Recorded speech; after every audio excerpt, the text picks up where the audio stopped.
Voilà. Je vous laisse vous présenter. Je vous poserai voilà, les questions comme prévu. Ouais, alors rapidement, je vous présente le RTE, donc ça veut dire Réseau de transport d'électricité. Donc c'est une entreprise qui a une mission d'intérêt collectif, puisque notre métier, c'est en monopole, on transporte l'électricité, quelle que soit la source de production et quel que soit le client.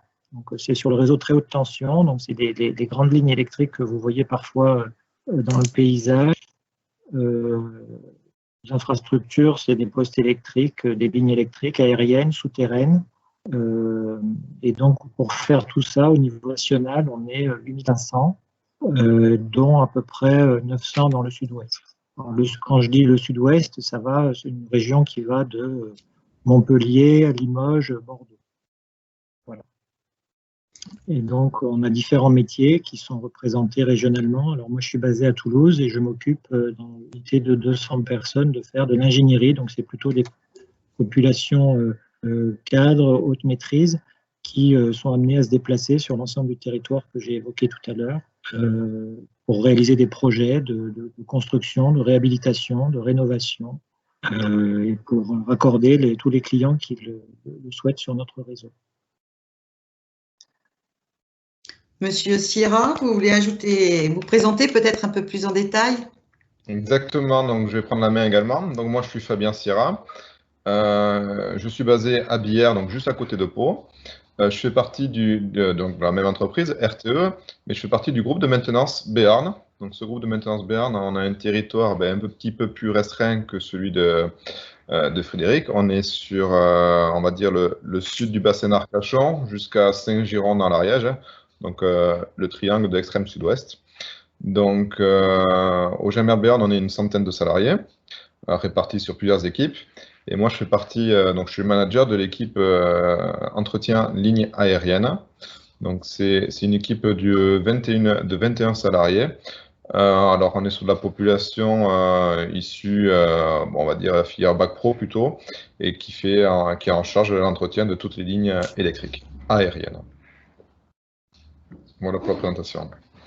Merci. Du coup, pouvez-vous présenter l'objectif et la préparation pour arriver à ce dispositif d'évaluation des risques psychosociaux? Je vais garder la main. On a tous en tête, ou peut-être pas, une loi qui est sortie en 2002, là, qui est la loi de la modernisation sociale.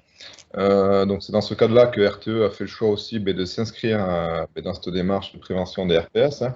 Donc nous, on s'est arrivé un petit peu plus tard, c'est arrivé au cours du premier semestre 2017, il me semble.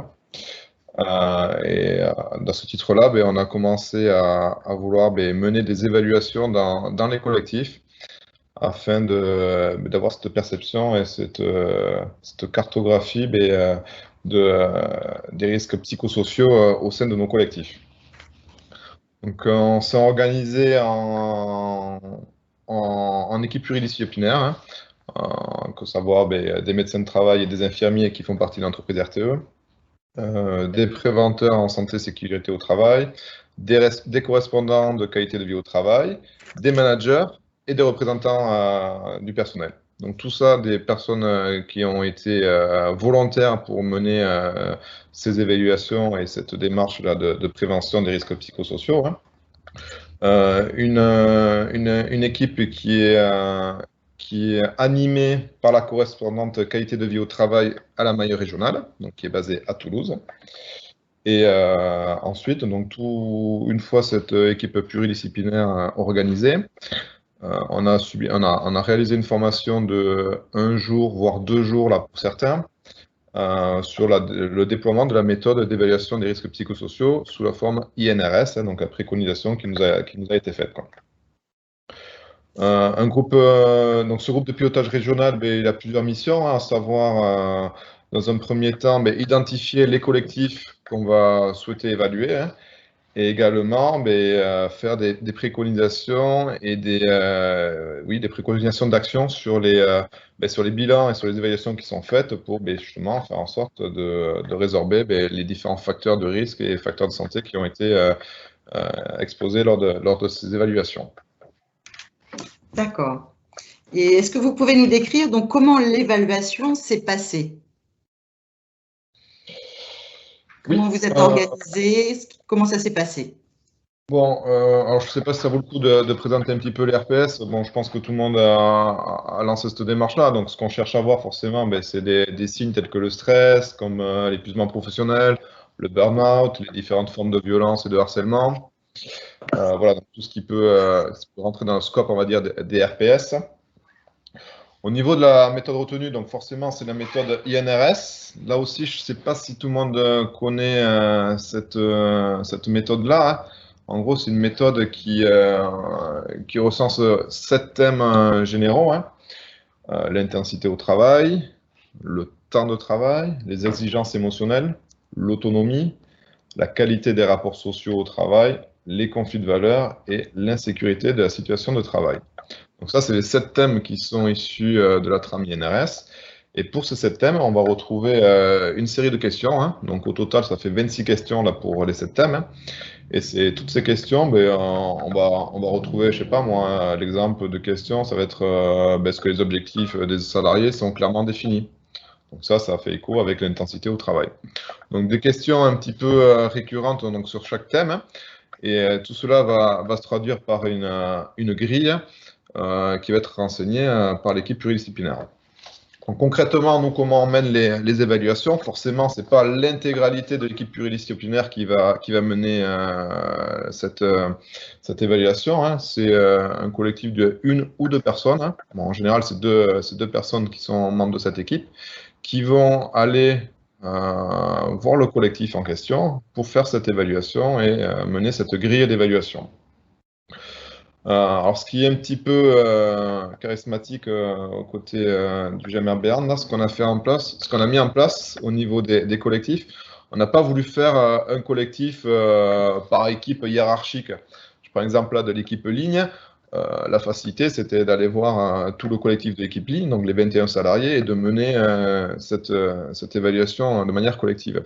Le choix a été fait de raisonner différemment. On a voulu faire des collectifs de travail. Donc, l'équipe ligne, elle a des interactions avec d'autres services et d'autres équipes. Donc, l'idée, c'était vraiment de faire un panel d'une dizaine de salariés qui interviennent dans le collectif liaison aérienne, quoi, pour essayer aussi de pouvoir sentir et avoir des facteurs, on va dire, sur l'organisationnel. Et là, tout ce qui est échange transverse, ça rentre en compte, quoi. Forcément, les évaluations se mènent sur le lieu de travail, hein.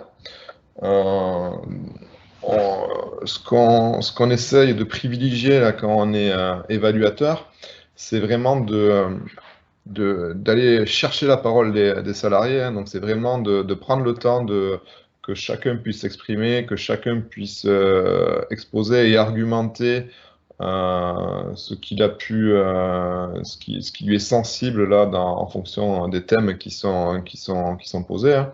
C'était vraiment d'aller chercher la parole de tous pour ensuite avoir une vision globale et une note globale sur cette grille, ainsi qu'un argumentaire, afin d'avoir tout l'état et la cartographie du thème en question, quoi. Donc ça c'est le début de la démarche. Cette démarche-là, elle se réalise sur une journée en général, en fonction des collectifs, hein. Forcément, il y a des collectifs qui sont plus bavards que d'autres, qui ont plus de choses à exprimer que d'autres. Donc on n'est pas restrictif sur cette durée, hein. Des fois, ça va durer une demi-journée, des fois, ça va durer la journée, des fois, ça va durer 2 jours. L'idée, c'est vraiment de pas d'être très restrictif sur le temps, mais c'est vraiment de prendre le temps pour échanger et écouter la parole de tous, quoi.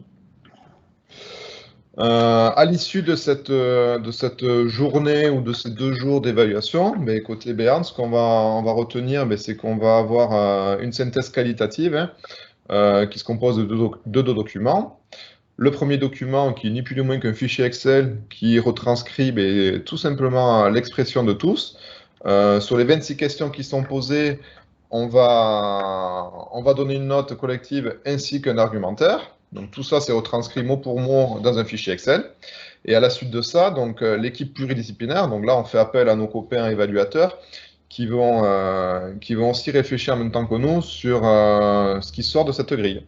Donc, de cette grille, ce qu'on va sortir, ben, on va avoir trois gros pavés, hein. Un premier pavé qui s'appelle les facteurs de santé. Ben, qu'est-ce qui fonctionne bien dans le collectif, hein? C'est important de le mettre en avant, hein. Donc là, ben, c'est ni plus ni moins ben, les questions qui ont subi les meilleures notes. Et là-dedans, on va y retrouver de l'autonomie, du travail intéressant, de l'organisationnel, des objectifs clairs. Donc ça, c'est exemple de facteurs de santé qu'on peut retrouver. Ensuite, on va s'attarder également sur les facteurs de risque. Donc là, c'est ni plus ni moins que les questions qui ont apporté les moins bonnes notes lors de l'évaluation, hein. Ça peut être des réorganisations qui sont mal portées, un manque de lien entre le personnel, de l'isolement, du manque de formation. Donc tout ça, c'est des facteurs de risque qu'on va identifier. Et une fois qu'on a identifié donc, ces facteurs de santé, ces facteurs de risque, eh bien, le groupe pluridisciplinaire il va essayer de proposer des actions d'amélioration. Des actions d'amélioration qui sont à plusieurs degrés, on va dire, de responsabilité, hein. Ça peut être des actions qui peuvent être gérées par le collectif en lui-même. Ça peut être des actions qui vont être de la responsabilité du management, voire du top management en fonction de ce qui est remonté, quoi. Là, ce qu'on a voulu mettre en avant, c'est qu'au niveau de ces préconisations, c'est que c'est l'équipe pluridisciplinaire, donc, qui sont à savoir les médecins de travail, les correspondants en qualité de vie au travail, des managers, des représentants sociaux, hein. C'est vraiment cette équipe pluridisciplinaire, ces regards croisés de tous, qui va pouvoir apporter des actions assez concrètes et une vision assez claire des choses, quoi. Voilà ce que je peux dire un petit peu sur comment ça se passe au GMR Béarn. Après, moi, comme vous l'avez compris, je suis un manager, hein. 95% de mon temps, c'est d'être manager d'une équipe. L'évaluation des risques psychosociaux, en gros, ça me prend, on va dire, une petite semaine sur l'année, le temps de mener 1 ou 2 évaluations par an, quoi. Merci. Et du coup, au niveau de Toulouse, Monsieur Lefebvre, est-ce que les pratiques sont identiques ou différentes? Alors, il y a beaucoup de points communs avec ce qu'a dit Monsieur Sierra.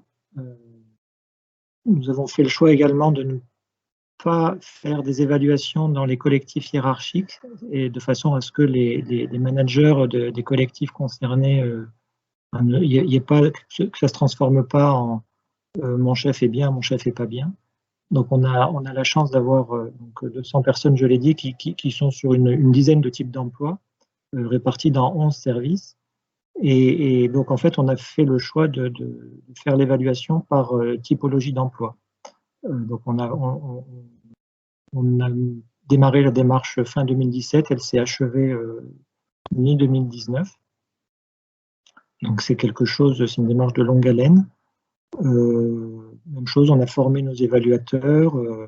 Il faut dire aussi que quand on a fait les invitations, il y a des gens qui se sont inscrits d'emblée dans la démarche en disant moi je veux y participer. Et puis des fois, on arrivait à peine quand même au quorum, on va dire, de 6 personnes pour participer à l'atelier. Donc il a fallu désigner des volontaires.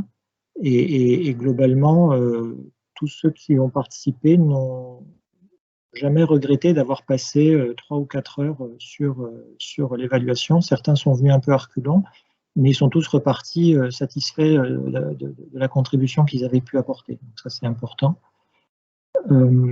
Ce qu'on peut dire aussi, c'est qu'il n'y a pas forcément de consensus sur chacune des questions, et quand il n'y a pas consensus, c'est très intéressant aussi, puisque ça veut dire qu'il y a une diversité de points de vue et que le collectif n'est pas uniforme sur telle ou telle question.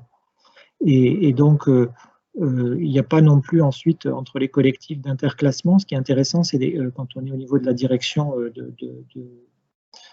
d'un établissement de cette nature-là, c'est d'avoir une photo et d'avoir c'est la somme finalement des images élémentaires qui permet d'avoir une bonne vision d'ensemble. Et donc, il y a des facteurs qui se regroupent entre les différents collectifs, et c'est sur cela qu'on essaye d'agir. Et puis, aussi bien en termes de santé qu'en termes de risque. Et c'est intéressant de voir, parce que c'est un dispositif qui s'inscrit dans la durée, donc c'est intéressant de voir à la lumière de l'histoire de l'entreprise et de ses évolutions, comment cette image évolue dans le temps. Donc c'est une photo à un instant donné, mais qui nécessite évidemment d'être consolidée dans la durée. Et quand on s'engage là-dedans, une des conditions, me semble-t-il, c'est d'avoir un engagement pérenne. Alors, la méthode peut changer, mais en tout cas, l'engagement de la direction et des partenaires qui y sont associés est nécessairement dans la durée, puisque c'est du travail qu'on parle.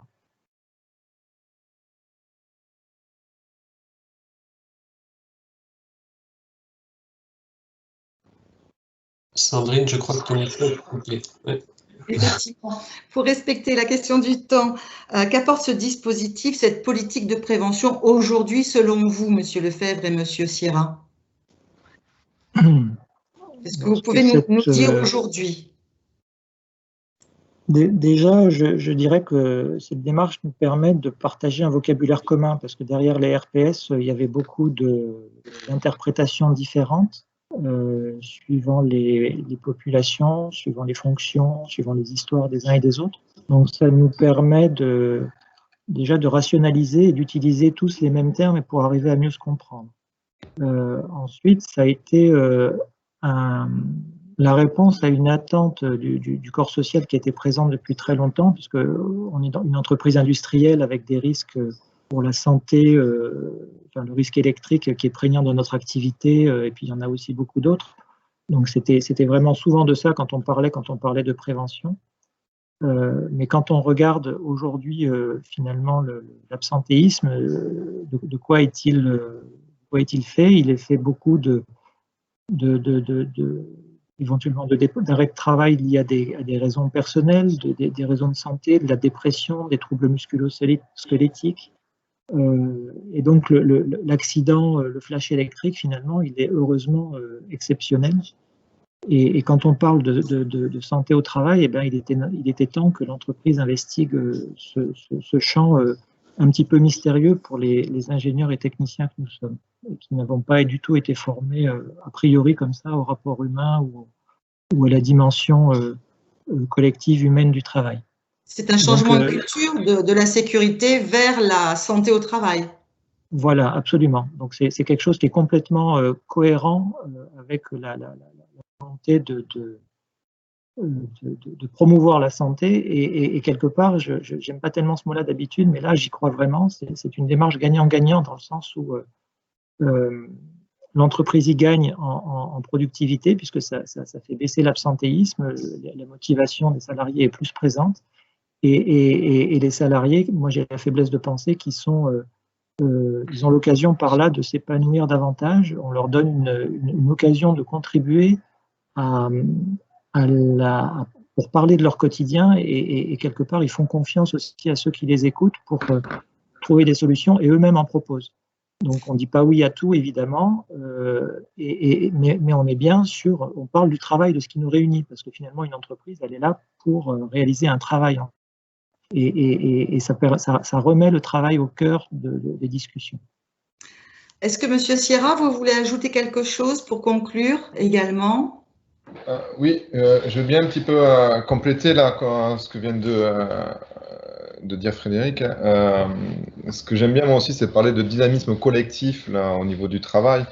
On sent qu'au niveau des collectifs qui sont évalués, ils ont vraiment ce sentiment d'attention et ce sentiment après derrière de vouloir travailler sur le bien-être, sur le travail, sur parler organisationnel. Hein.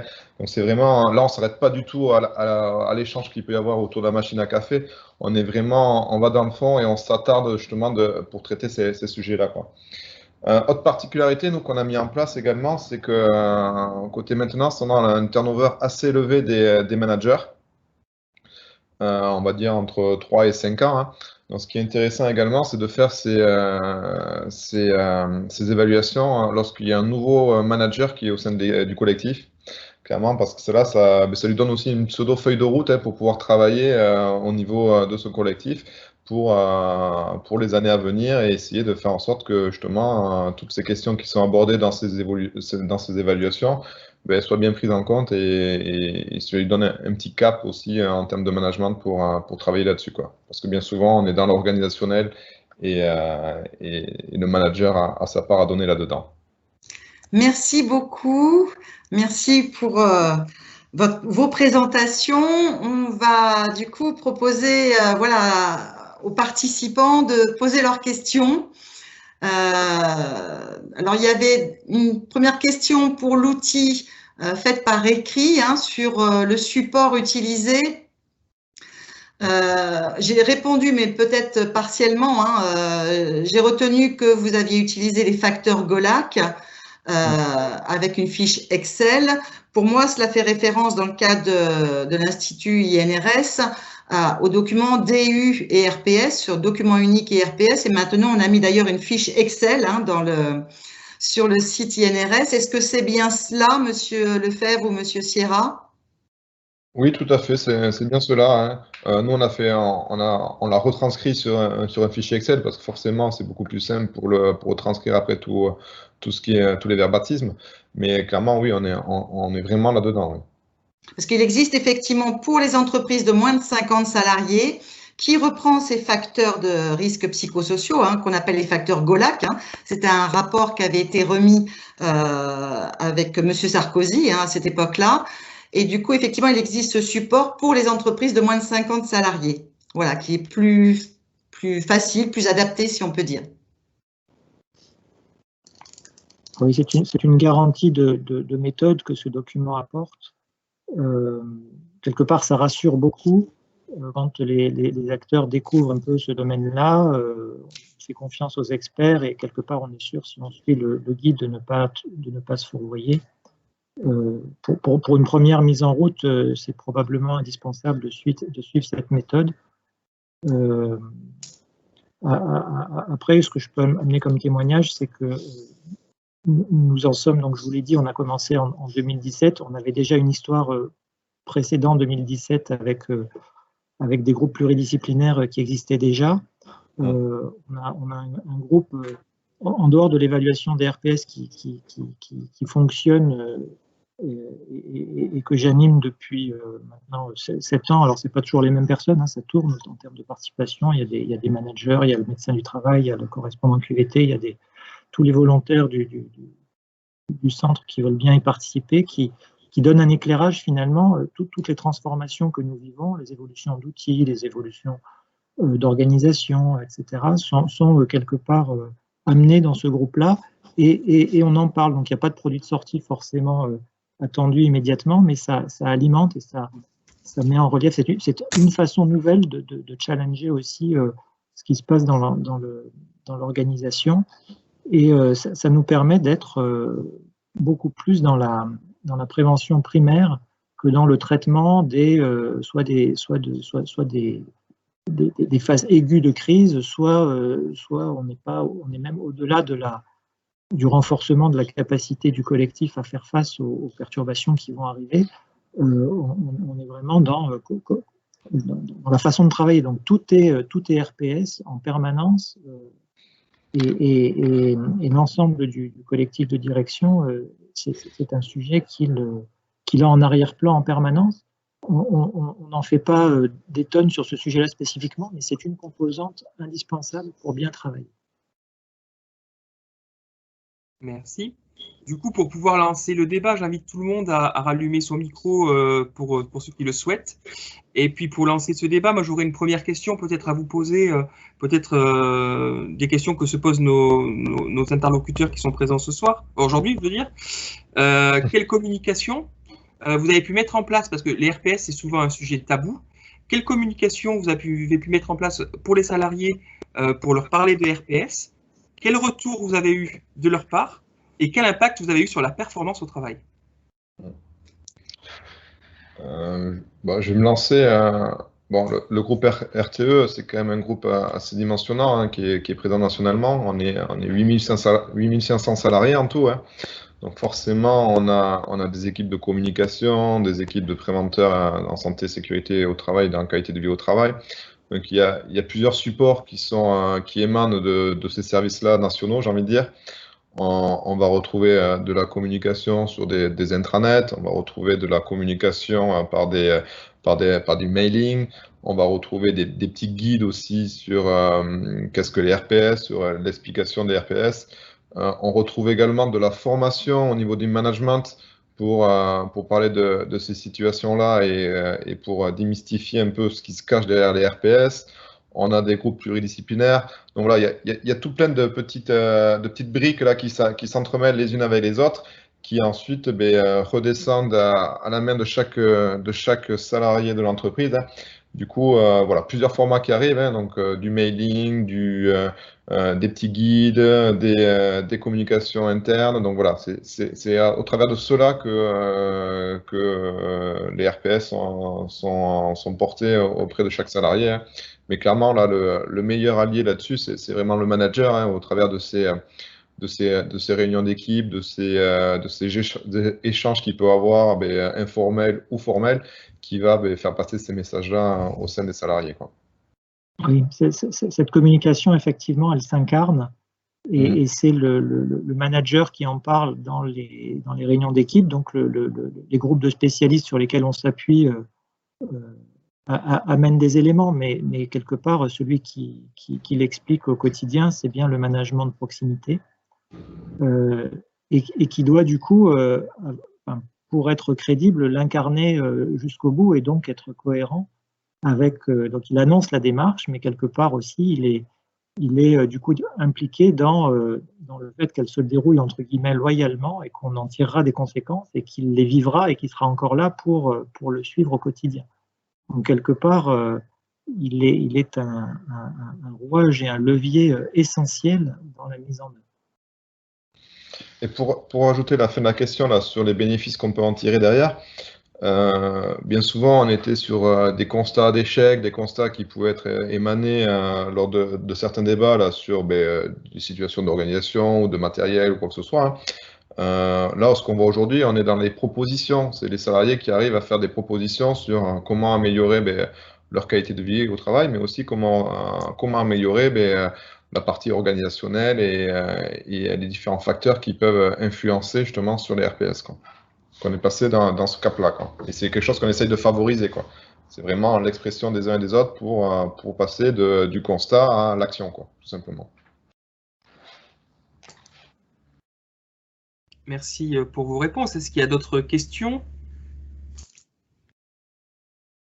Je vois, au-delà de l'aspect interne, la démarche étant pleinement validée et participative, est-ce que vous avez pu noter une évolution vis-à-vis des entreprises sous-traitantes?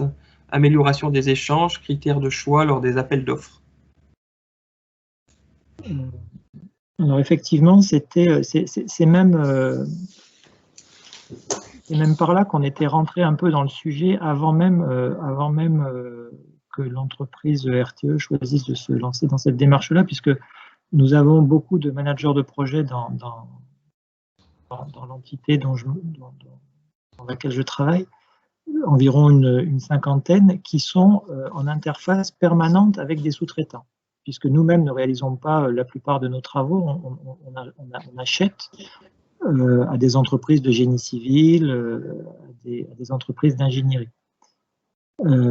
Et donc le premier sujet qu'on a abordé, c'est en fait comment je me positionne moi dans mon entreprise. Est-ce que jusqu'où je dois défendre l'intérêt de mon entreprise, sachant que derrière j'ai des sous-traitants, j'ai des hommes, il y a des chantiers, il y a de la sécurité à gérer.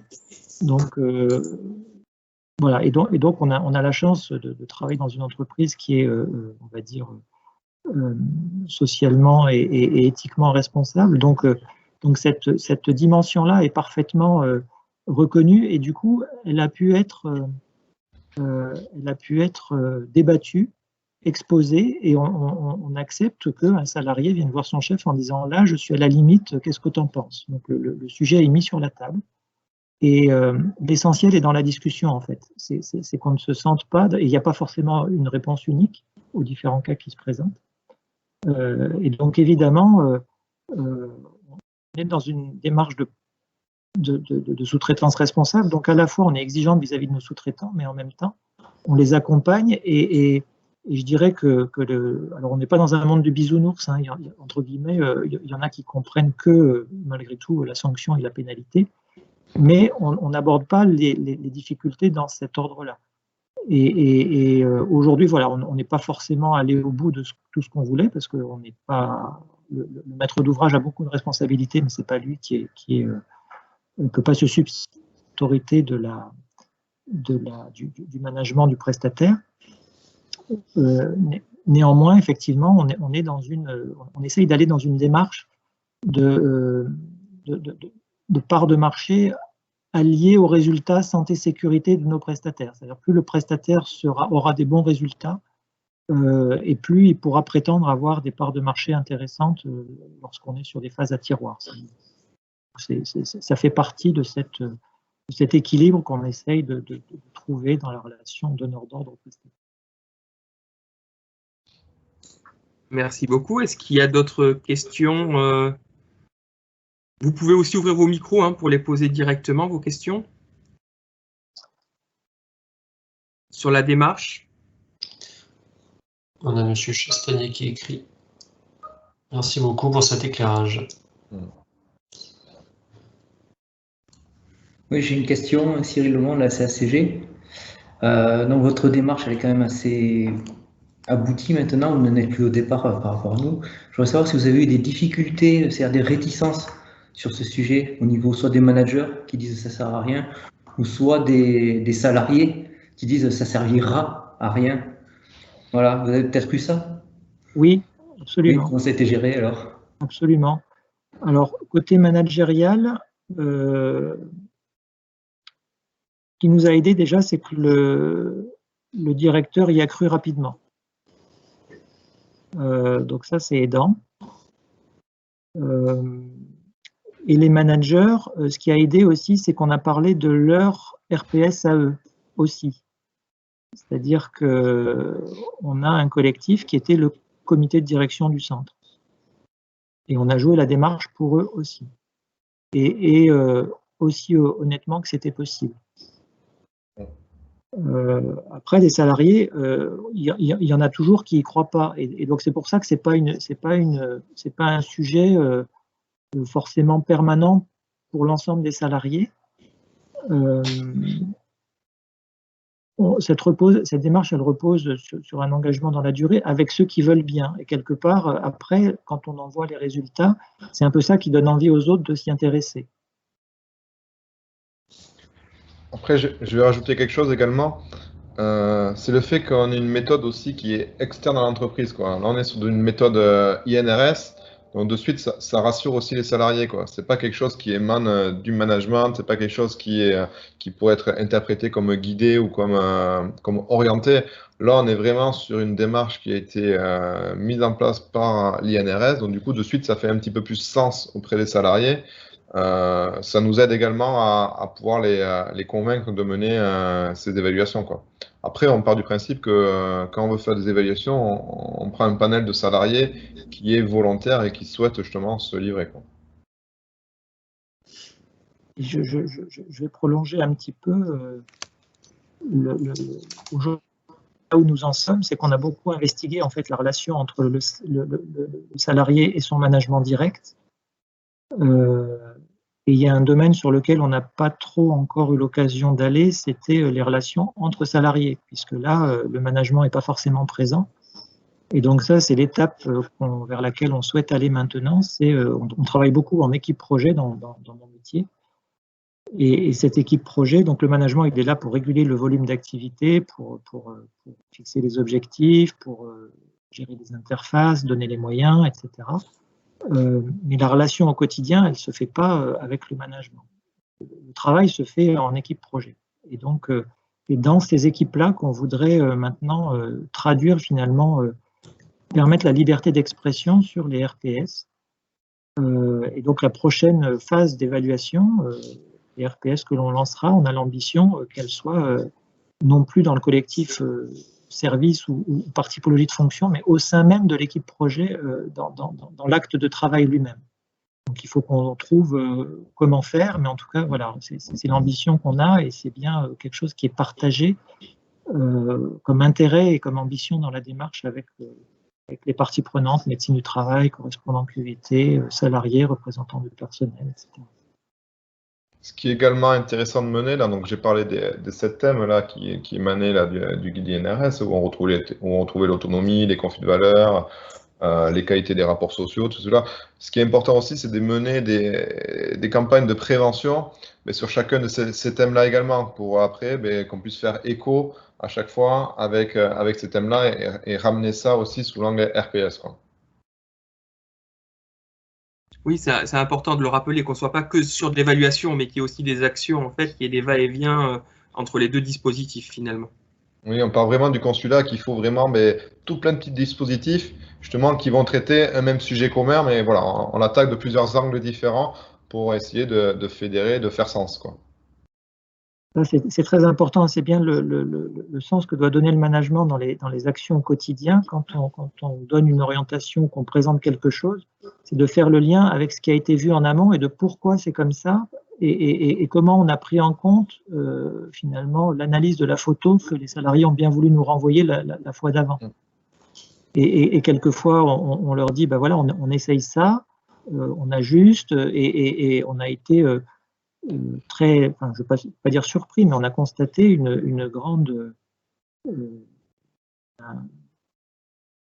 tolérance, on va dire, aux essais et quelquefois aux insuccès transitoires. À partir du moment où on explique les choses et où les gens ont le sens de ce qu'ils font, ils sont, comme disait Fabien tout à l'heure, ils arrivent à être force de proposition, quoi. S'ils sont clairement associés, ils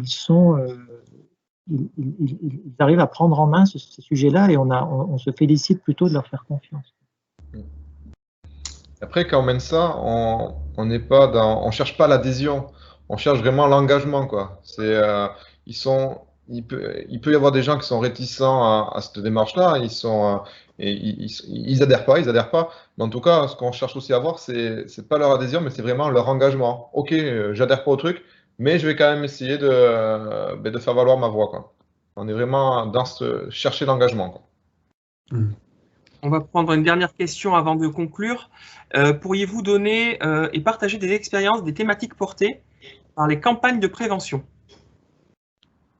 Alors, je vais vous donner deux exemples. Un premier qui est tout bête, c'est le rapport au téléphone portable en vacances.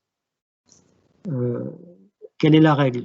On a mis le sujet sur la table et on a dit en fait il n'y a pas de règle. Par contre, ce qu'il faut, c'est que la façon dont vous allez le gérer, vous avez le choix soit de l'éteindre complètement pendant 3 semaines, soit de vouloir passer, de rester avec sur la plage, parce que vous voulez absolument pouvoir gérer tous les appels des clients. Mais ce qu'il faut, c'est, quelle que soit l'option que vous reteniez, c'est que vous en informiez vos collègues. Voilà, donc ça, c'est un premier exemple. Un deuxième exemple qui est un peu plus d'ampleur un peu plus importante, c'est quel rapport on a avec les nouveaux arrivants.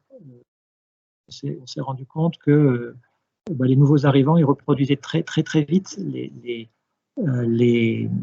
comportements ou la culture d'entreprise. Au bout de 3 mois, on ne faisait plus la différence entre un nouveau et un ancien, si on peut dire. Et on a fait une campagne comme sur le thème de l'inclusion, c'est-à-dire quand on accueille quelqu'un, accueillons-le non pas comme quelqu'un qu'il faut absolument formater, mais accueillons-le tel qu'il est et laissons-nous enrichir aussi de ce qui peut nous amener. Voilà. Et donc, voilà deux exemples. Ouais. On peut rajouter également, moi je suis sur une équipe terrain, je veux dire une équipe assez dure, on va dire. On va mettre des ateliers de communication non violente. Comment on s'exprime, comment on fait part de ses sentiments quand on est frustré, quand on n'est pas forcément d'accord les uns avec les autres, quoi. C'est vraiment des ateliers là qui sont dans la qualité de vie au travail, quoi. Et ensuite, il peut y avoir aussi également des ateliers de parler du travail. C'est vrai qu'on parle beaucoup d'organisation, j'aime bien le mot, mais d'échange autour de la machine à café. Là, c'est vraiment le temps, mais il n'y a pas de format, il n'y a pas de préconisation. On se met autour d'une table et on discute travail. Chacun apporte un sujet et on discute comment on traite ce sujet-là et comment on traite du travail. Merci. Merci beaucoup. Je crois qu'on va être amené à conclure si on veut terminer à midi comme on s'y était engagé. Il y aura peut-être d'autres questions. Vous pouvez nous en faire part ensuite par mail. On pourra reprendre contact avec vous, donc n'hésitez pas. Peut-être reprendre certains points voilà, que je retiens. Merci beaucoup, Monsieur Lefebvre et Monsieur Sierra, et à voir voilà, si vous, participants, vous souhaitez juste faire un petit retour de ce que vous retenez. Moi, je retiens en tout cas le fait, dans ce qui a été présenté et débattu, le fait qu'on parle travail. Et effectivement, par rapport au tabou des risques psychosociaux, en fait, la prévention des risques professionnels, c'est parler de travail, avec le corollaire qui est l'amélioration continue, avec des propositions où chaque salarié est acteur, y compris les dirigeants, ça les concerne aussi. On a beaucoup échangé sur les méthodes, la méthode. Il y a le fait que ça repose sur le management de proximité, c'est un point effectivement essentiel, avec leurs risques psychosociaux aussi, c'est à prendre en compte, et leurs facteurs santé, là aussi c'est à prendre en compte. Que cette démarche, elle repose, cette démarche ou cette culture, j'oserais dire réussie, c'est une démarche intégrée, c'est-à-dire que dans la notion de projet, moi je fais un parallèle avec la qualité d'il y a 30, 40 ans, qu'on intégrait dans les entreprises, la question de qualité.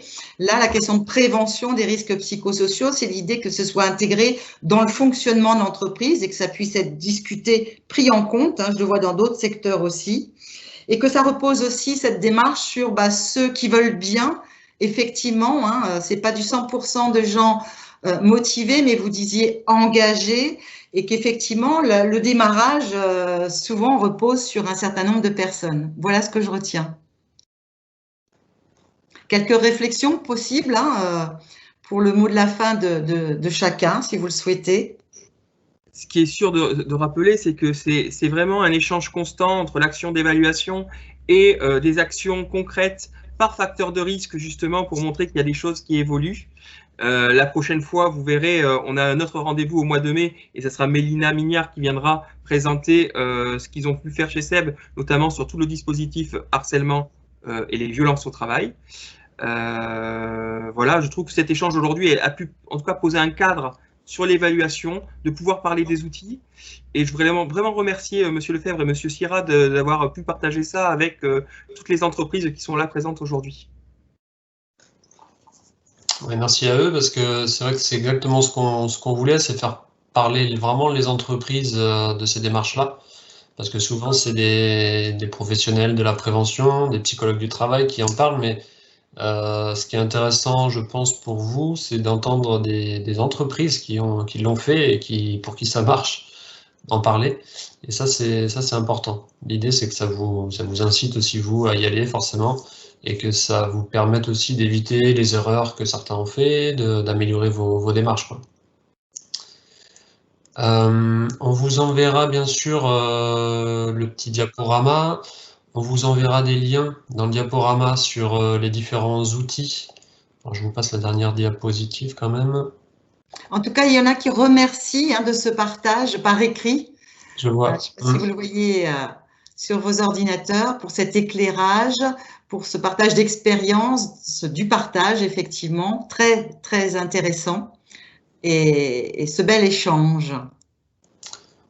En même temps que le diaporama, on vous enverra un petit questionnaire d'évaluation. N'hésitez pas à nous dire ce que vous en pensez, parce que c'est une première pour nous, donc on a besoin de s'améliorer pour la suite. Et la suite, Sébastien, il en a parlé un petit peu, mais ce sera certainement le 20 mai, effectivement, donc avec un témoignage de l'entreprise SEB.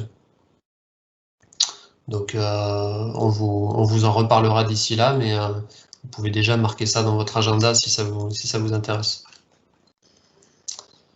Qu'est-ce qu'on a oublié de vous dire? Je ne crois pas. On vous a tout dit. En tout cas, merci à tous. On était 18 là sur cette première webconférence. Donc merci à tous pour votre participation. Merci à vous, Monsieur Lefebvre et Monsieur Sierra. Voilà, je vous renverrai un petit mail. Voilà. Merci beaucoup. Merci à vous tous. Merci à tous. Bonne journée, bon appétit. Au revoir. Merci, au revoir. Au revoir.